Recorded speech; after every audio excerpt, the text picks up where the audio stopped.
Welcome back to A Moment in History. I'm Seth Udinsky. In 480 BC, a battle of legendary proportions took place in the Mediterranean world. The Persian Empire, under the reign of King Xerxes I, was looking to assert its dominance over the Near East and went up against a smaller Greek force standing in their way. What should have been an easy military rout turned into one of the most epic and heroic victories in the annals of war, thanks to a mighty man who would lead the ferocious Spartans against the massive Persian army.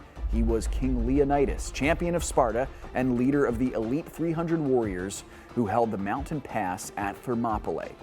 Now, Leonidas was born sometime in the late 6th century, and we know very little about his upbringing, and by the way, that's 6th century BC, except that he was raised in the warrior culture of ancient Greece. Now, the Greeks were well known for their military might, but among them, there were none so mighty as the Spartans, who were some of the first in Western history to perfect the conquer or die mentality of warfare. Now, it should be noted that the Greeks never could seem to get their act together in terms of unification. During the height of Greece's power in the Mediterranean world, which basically covered the last 4 centuries before Christ, and the simultaneous rise of the Roman Empire, by the way, only seldom was the Greek Empire united. Leonidas would contribute heavily to one of those few unifications. Now, as king of the small region of Sparta, Leonidas went to war against the invading Persians and their military might, led by the same Xerxes, by the way, who would marry the Jewish girl Esther from the Old Testament book that bears her name. That's another story for another time, though.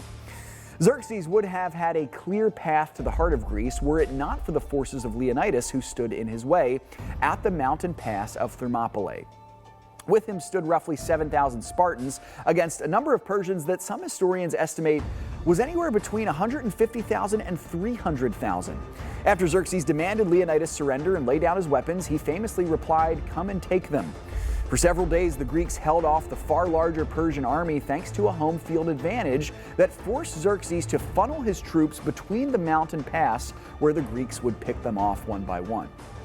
Now, according to the annals of history, there was sadly an insidious Greek traitor who revealed another way around the mountains to the Persians. Leonidas figured all this out before it was too late, however, and sent the majority of his army into a retreat to regroup and defend the heart of Greece.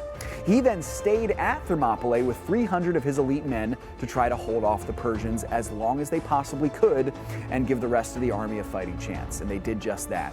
Every single one of the 300, including the king, would likely be killed, but they succeeded in their goal. The Greeks regrouped and would defeat the Persians, stopping their invasion eastward, which truly would spell the beginning of the end of the Persian Empire and the rise of the Greeks. Thanks so much for joining me once again for A Moment in History.